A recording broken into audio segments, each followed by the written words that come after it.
This is Data Citizens Dialogues, your guide to bringing trust to your data, decisions, and all things AI. For Calibra, I'm Thomas Brents.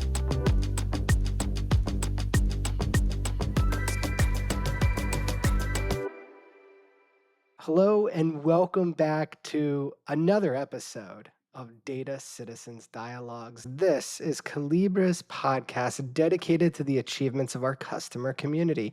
If this is your first time listening, welcome. I'm your host, Thomas Brents. Here at Calibra, I lead our portfolio marketing team. I had the great privilege today of introducing you to our customer, Northern Trust. Earlier this year, I had the honor of sitting down with their data governance team at our conference, Data Citizens. We had a really great conversation. We talked a lot about the importance of data quality.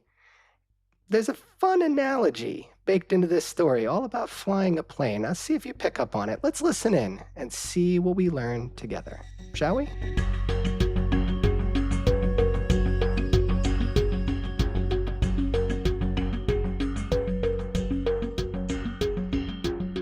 Welcome. I'm so happy to have both of you. Adrienne, why don't we start with you? Why don't you tell us a little bit about who you are, tell us your name, your title, tell us a little bit about your organization. Yeah, sure, Thomas. My name is Adrienne Kiessel. I'm head of enterprise data governance at Northern Trust. I've been at Northern about 15 years, specifically in data governance for about 8 to 9 as part of it. Really, it's an amazing time to be at Northern. We are making so many strides in the direction of ensuring that data is a big focus for our organization. I think it's not unique to probably what other companies are doing, but we're building it in a way that we're built from the ground up. So we have our foundation, and everything that we do is really just a bonus from there on. Absolutely. Subbaiah, tell us a little bit about yourself as well. I joined Northern Trust 18 months ago. And I've been in financial data management for 20 years now. Nice. So I've done a lot of things data, and this was a good role for me because Northern Trust is embarking on a journey where data is at the center of the strategy, the organizational strategy. So we are going through a lot of transformation, and I lead the data management enablement team. So I'm the head of data management enablement, and I work closely with Adrienne, and we are trying to help enable data for all our data practitioners. In fact, we're a big company, so thousands of them are there, and we help with awareness, education, training, support, all aspects of how we deliver Calibra and other data quality tools. Absolutely. And you said Northern Trust, big company. Give us an idea. What all does Northern Trust do? Who are they? Give us a little background on the organization. Northern Trust is one of the oldest financial institutions in the country, Chicago-based custodian, bank. There's like many terms that people use when I tell them I'm Northern Trust. They say, oh, you're one of the biggest custodians. So I think we've been around for, as you mentioned, over 135 years. Wow. Approximately around 24,000 employees, global company. So we're around the world, which I think makes it even more exciting being in the data space, because you not only have an opportunity to meet some of the 24,000 employees that we have, but is really be on the ground floor of helping Northern really see their data vision come to fruition.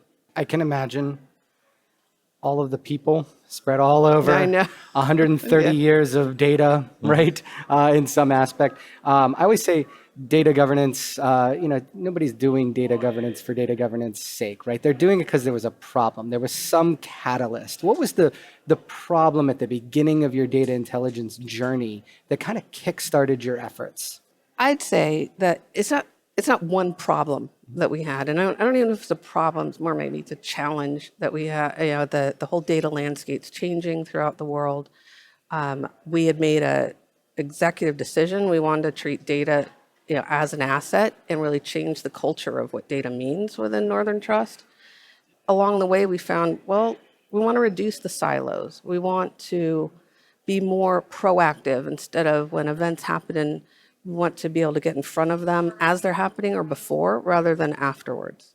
So really being a lot more proactive around our data space, less siloed, more collaborative across our organization. Yeah. So over the years, I've heard terms like data is the new oil or data is the electricity. So data involves people, process, and technology. We've all heard. But I think a lot of us in the regulated industries were, uh, kind of forced to adopt certain things early on, but that's not the case now. People want data, people want to use data for other purposes other than regulation. On that journey, right now, everybody is excited, everybody wants to monetize data. So there's a lot of use cases now compared to what it was 10 years ago. Yep. And we are on that journey right now. And on that journey, I mean, I think data intelligence professionals are probably the best at this. You guys are change agents, right? You have to manage that change. So how do you get business buy-in to be committed to march that journey with you? When you think about it, it's data, information, knowledge, and insights. So a lot of us, when we talk about data management, we are talking about the foundational blocks, right? But right now, it's all about insights. Maybe 10 years ago, it's all about knowledge. So you looked at something and you made decisions. Now it's about insights, and we are driving that and taking it to the next level. So as we go on that, the strategy changes. What we thought like a year ago is not the same now. But I think ultimately it's all about actionable insights. Yeah. And possibly too around really linking the data strategy to the different business strategies that we have throughout the organization. Again, 24,000 employees, large organization, a lot of different business areas that we're talking about. That when we talk about driving data and linking our data strategy to the business strategies, they're all a little bit different. So it's being aware that it's not one size fits all. It's building something that can grow and enhance and iterate. So insights, you got to help team members get some meaning out of this data, right? What are some of the key components of that data strategy that we talked about? The building of standards, policies, getting in front of definitions, ensuring that we're all speaking the same language. Again, large organization, people have different meanings for the same terms. We want to all come together and understand what's being said and when. Really a centralized data management tool where people can go and leverage. We're in a hub and spoke model, so we have a centralized governance management group where the spokes are all the business, so they know, where they can go to. We're here to help ensure that the business is successful. We can talk about awareness, education, getting people to adopt. So it would be awareness, education, adoption, and then it's actionable, right? So once people get that, so it's very important to get the word out and follow that strategy, because I think that is where management saying that data is in the middle of our key strategies, it's right in the middle. That is the awareness, and slowly you will start seeing management leadership coming in and telling their organizations to be contributing more to data management. Yep. So that's where we are going, and that should be a part of every organization's strategy. Essentially, it's a data-driven culture. Yeah. This is what we're establishing.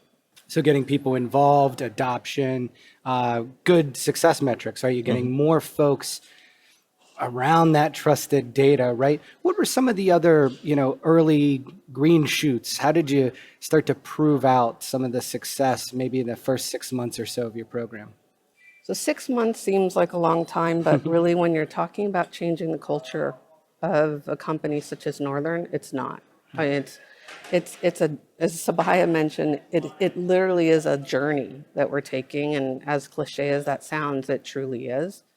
I think that starting is really just the buy-in is the first real big step.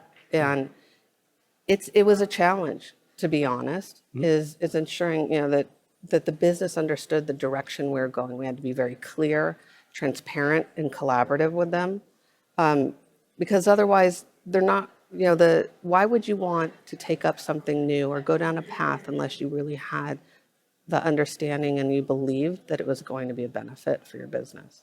You paint the picture so well of it being a journey, and I think of journey, I think of also roadblocks. So let's talk about some of those roadblocks, some of the hurdles that you faced, challenges as you started getting going. Right. Yeah. That's why I'd say I don't think they would call them roadblocks I think they're challenges. Challenges, opportunities, where some people did the same thing over a period of time, and then you run into this challenge, which is actually an opportunity. So, just taking an example of speeding up things where, you had to take a couple of hours to do something. And today, with the data intelligence tools, data quality tools, you have AI coming in the picture, and there is an opportunity to change the way we do things or question the way we do things. So I think as we go on this journey, there's going to be these roadblocks. I see them as opportunities to improve. Has AI been one of those factors that have helped to change the strategy over the years? What has caused the strategy to change at Northern Trust? There's a lot there, right? There's regulation, there's new products, there's actually just communication. Like I mentioned before, communication, transparency, and really at Northern Trust, ensuring getting our message to the far corners of the entire organization, which isn't easy. When you think about it, it's a real agreement and buy-in for everyone to make sure we're communicating and filtering down to everyone across the world. All right, so how did you set up the initial data strategy, and then how did you pivot it over the years? So the initial strategy that we had was really focused on ensuring that, the data culture is we're going to look and change the data culture, and change, not easy for most, especially, a large organization, it takes time. So it's that buy-in, senior management. Once you have their buy-in, they'll help the culture change, put the resources towards it. It's not a one and done, and it never will be. It's always, for us, it's an iterative process. And by making it iterative, it ensures we don't get stuck in a process or a way that we've built something that we're kind of locked in. It's always changing. We're able to grow, as I said, iterate with the changes in the market, the changes in what's happening, on the street, and regulatory requirements and the maturity of our data. It's ensuring that we're staying on top of it. I think just the big piece there is that we're just not locking ourselves in. We're opening ourselves up to continual change. I love that we're spending time together here in person, clearly at Data Citizens at that conference. And obviously one of those themes that you've probably heard several times at this point is doing more with trusted data. How does your organization do more? What does do more mean to you?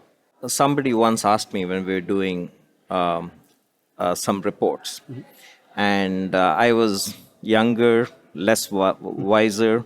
So the gentleman asked me, if I told you this plane lands safely 95% of the time, would you be comfortable?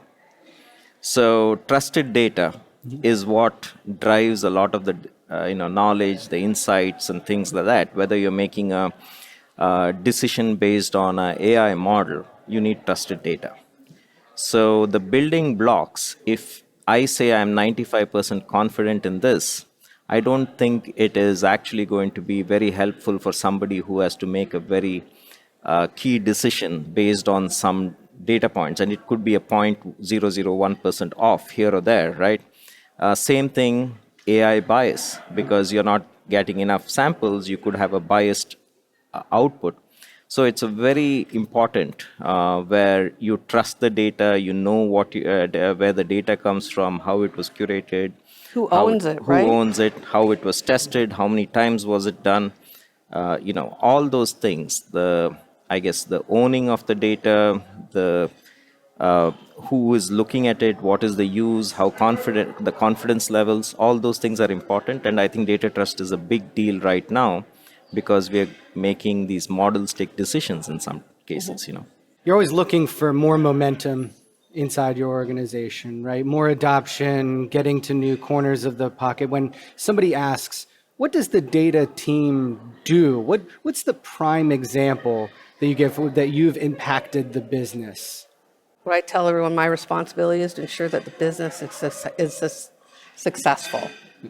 Really, I mean, we're here to supply the artifacts, ensure that we as an organization are compliant with regulations and such, but also to work with the business to ensure that they're knowledgeable, that they are working on their own maturity, that they understand what we're trying to do so that they make sure that the direction they're going, that they have beliefs in it, and they trust the direction that they're going in.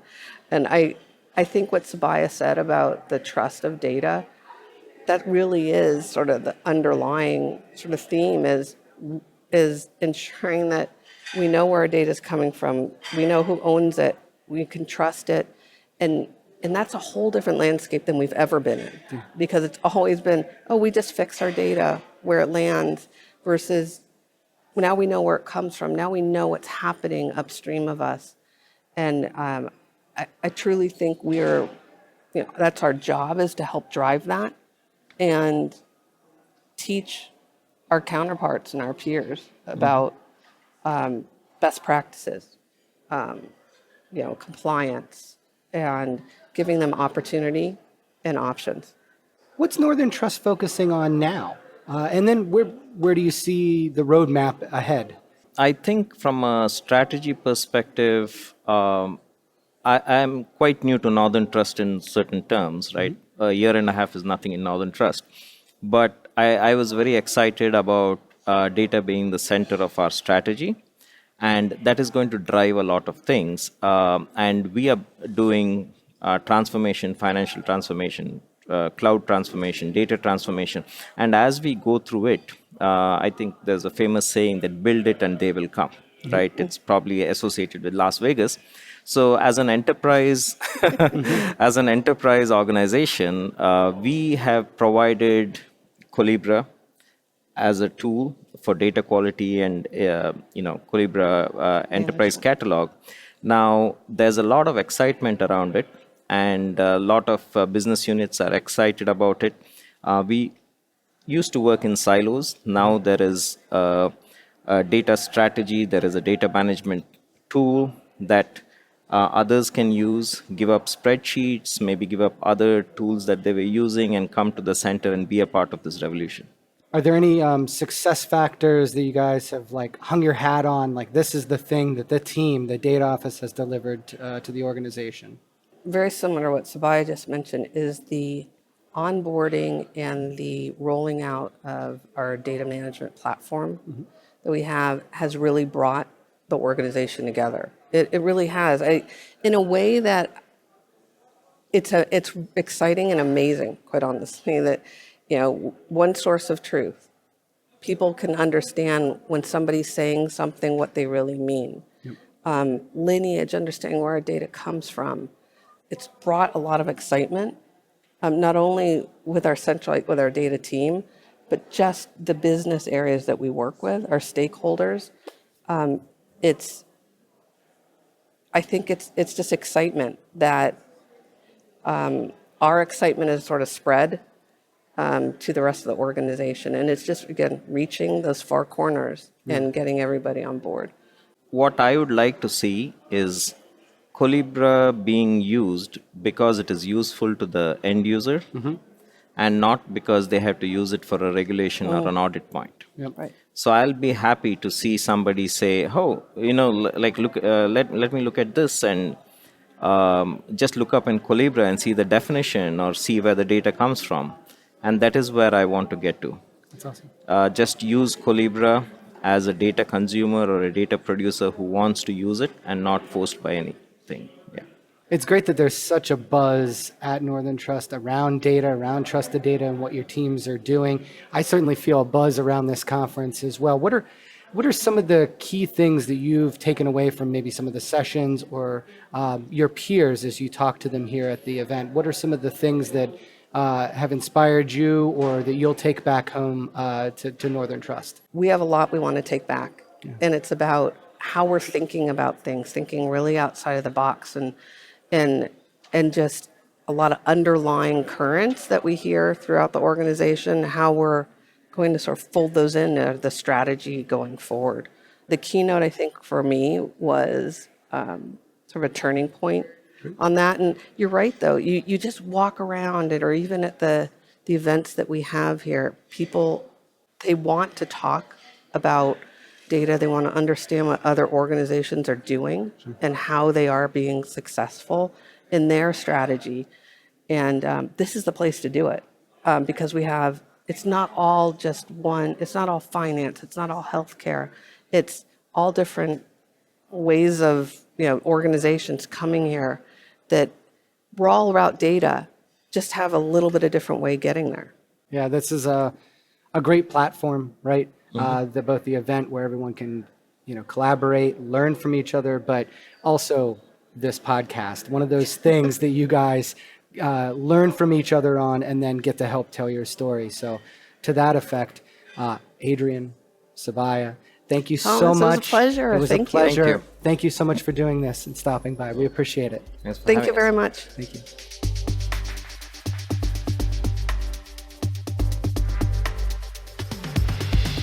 Well, that was a lot of fun for me, and I hope you likewise enjoyed listening. Getting a chance to talk to Adrienne and Subbaiah was one of the highlights of the week for me. So much experience, so many great insights. As we do with every episode, I'm going to give you my 3 key takeaways. First, you have to treat data as a strategic asset. Executive boards, like the one at Northern Trust, are going to expect that you can do more with their data. And if it can't be trusted, then you can't rely on it.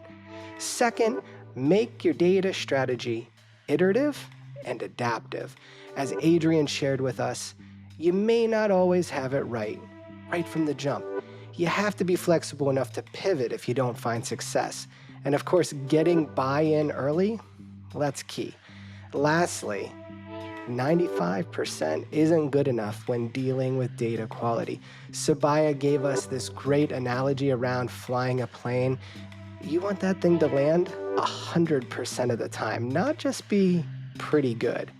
And with the rise of AI, data quality is more important now, than ever before, because poor data could lead to biased outputs and issues in the model.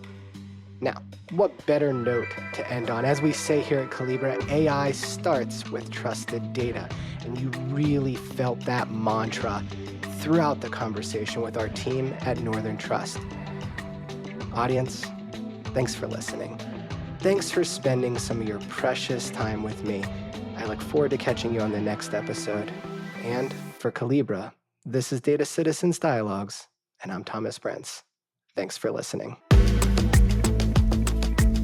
Want even more insight into managing your data? Visit calibra.com/podcast for additional resources on the topics covered in our show.